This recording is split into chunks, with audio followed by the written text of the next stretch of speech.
Hey there, everybody. I'm Katherine Benson, and I'm here today with Cherylonda Fitzgerald, our superstar cellist from the Paramount Chamber Players. And for those of you who don't know Cheryl, she plays regularly with the Johnson City Symphony Orchestra, Symphony of the Mountains, and the Asheville Symphony. She's also on the faculty of Milligan College. And in fact, Cheryl is one of the original founding members of the Paramount Chamber Players. So you've been with the group for the last 15 years. Yes, it's a long time. Incredible. So how is the group different today from back then? Well, back when we first started, we only had five of us. So there was Craig, who's the original artistic director who started it all. He started it all with a phone call. He called me up and he was looking for people to play with. And I had just moved to the area relatively recently, and I didn't know any other musicians, and I thought, yay, yes, of course, I want to play. And so, it's been great from the beginning.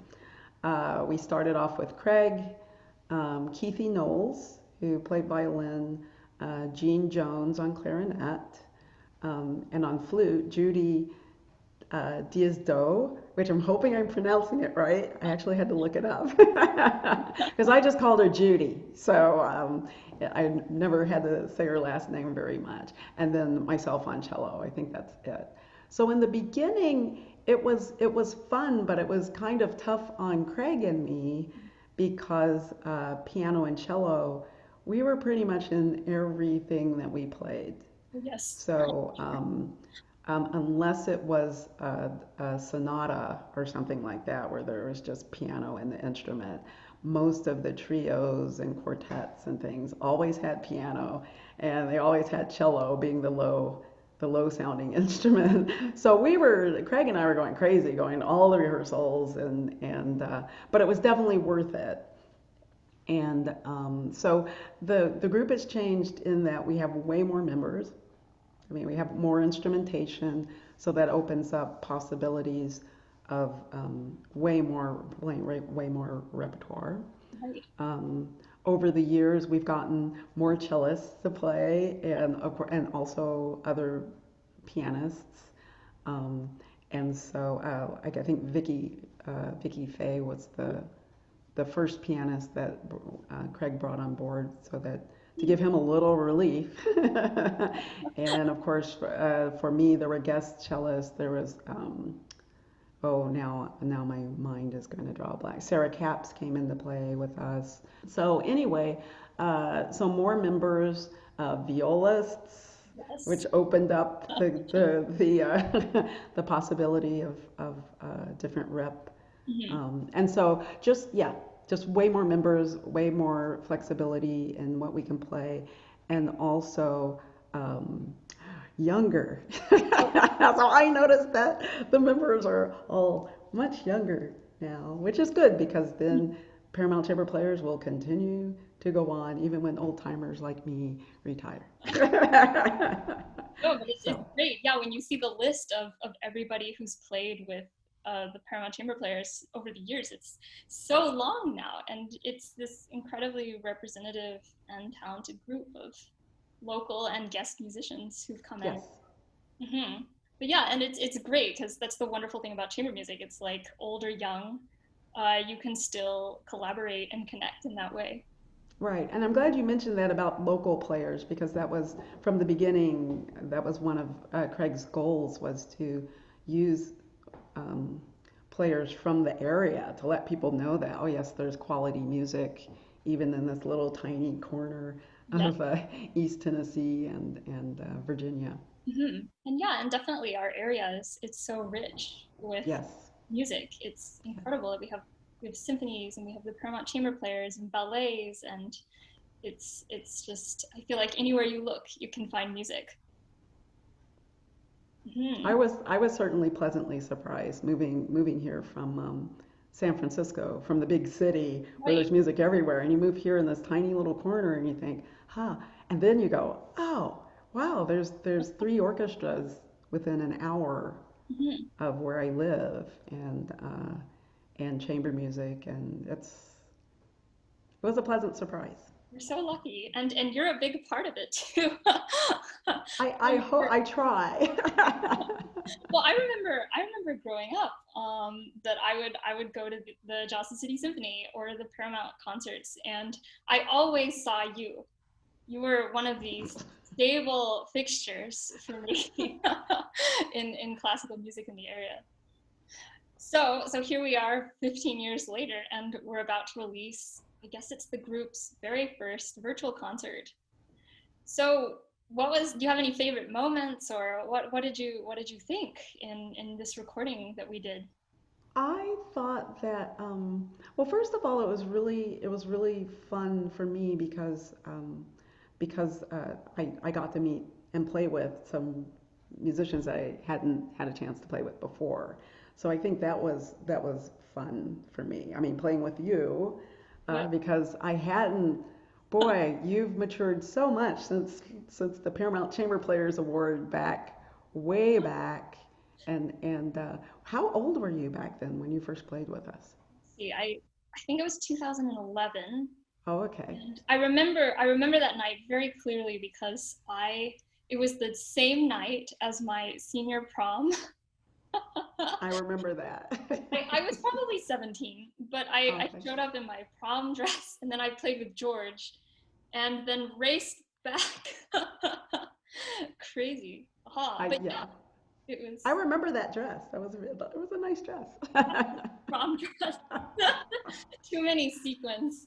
Yeah, Oh, no, it was great. Yeah, so it was really fun playing with you and also Jessica um, Ryu. Yes, Jessica Ryu. She was a fabulous violinist, and hope to play with her again sometime. But it was fun playing with different people, and but the virtual part of it was a little strange. I wasn't sure what to expect. Um, playing in a mask was it was more of a different experience than I was expecting, mhm. um, and it just just the fact that it's warmer and you can't see facial expressions of the people you're playing with, which you don't realize how much you rely on that. And oh, and breaths. Yes, Musicians always rely on breaths for cues, like, and you don't if that's covered up. I mean, it's like what do you, right. The you go eyebrows. by eyebrows, right? So it was kind of a lot of eyebrow cues. It was tricky. And then also for you and me, we had the glasses. Yes, that we're steaming up all the time, and so it's just I, I can't see my music.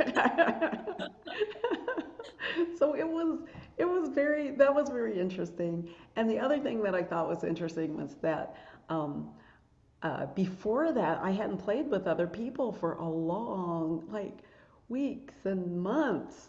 And so when you play by yourself, you're spoiled. This you go as fast as you want, and you play the way you want, and you phrase the way you want. You don't have to worry about anyone else. And when you do that for a long period of time, once you're in a situation where you're playing with other people, it's kind of like, oh wait, I oh at first it's kind of distracting because when you're playing by yourself, there's no distractions, and then so you kind of get used to that. You gotta go, okay, there's other things going on, and then it's like, oh, not only are there other things going on, but I have to pay attention to those other things going on.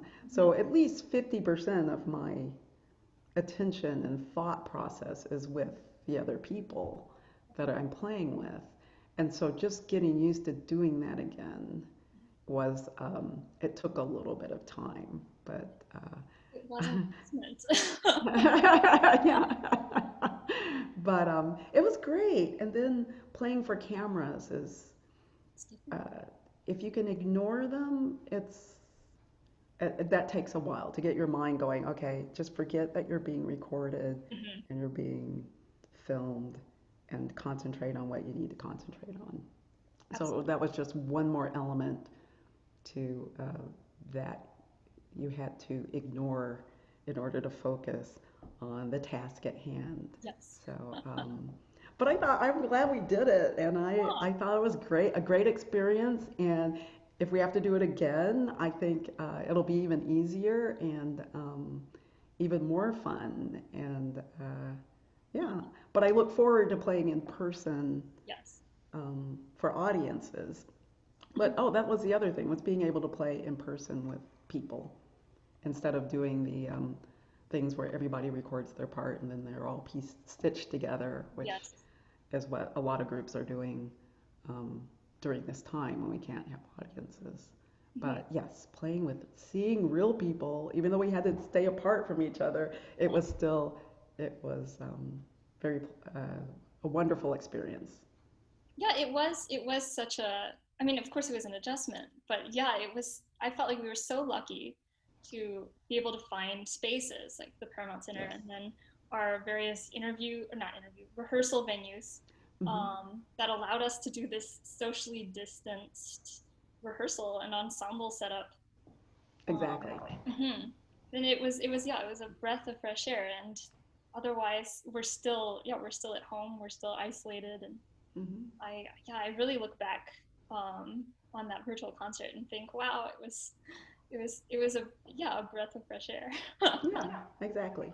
uh So, lastly, so when we were putting together our concert program, I definitely wanted to play just a piano cello set with you.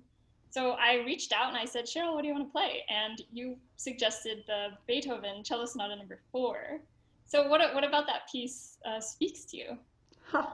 Okay, so I was really, to tell you the truth, I was looking for the easy way out because that piece was fresh. The first two movements were fresh in my mind Mhm. as far as bowings and what I wanted to do uh, with dynamics and phrasing. Because at that time I was working with one of my students, one of my college students, Rachel Lamb, Mhm. was working on those exact two movements, and I thought, well, it's I love Beethoven's sonata. I really like that sonata, so why not do that one? Because I was currently working on it through my student, and so. But the other thing, I do love the Beethoven sonatas because I like that one in particular because it starts so, in an interesting way with just a single simple cello line Yes. just going through and then it blends into the piano, which kind of takes that simple line on, and it's just such an elegant beginning, Yes. I thought. And and the allegro is fun too. I mean,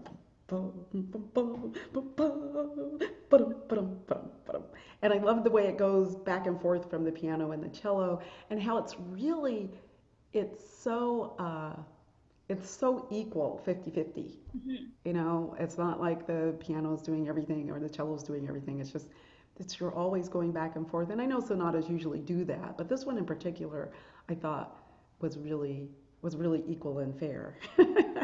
And I really, really wanted to play something with you where we could exchange ideas Mhm. as as opposed to one of us kind of dictating everything. Yeah, absolutely. And I did feel like, yeah, I was working very hard in the Beethoven, and yeah, it's very much a dialogue, and Yes. it was such a great opportunity to exchange ideas with you and go back and forth. And of course, that's extra challenging because we have to be aware of each other and make space in the room and react more so Right. maybe on something like this one, where it's Mhm. it's so much a cello piece, and then Right, right. Yes. this piano like sound bed underneath. Mhm. But anyway, so thank you, Cheryl. And we look forward to hearing the Beethoven amongst the Swan, Amy Beach's Berceuse, and then the Bloch Three Nocturnes and Haydn's Gypsy Rondo with Jessica on violin. So see you this Friday at 7:30, and take care. Okay.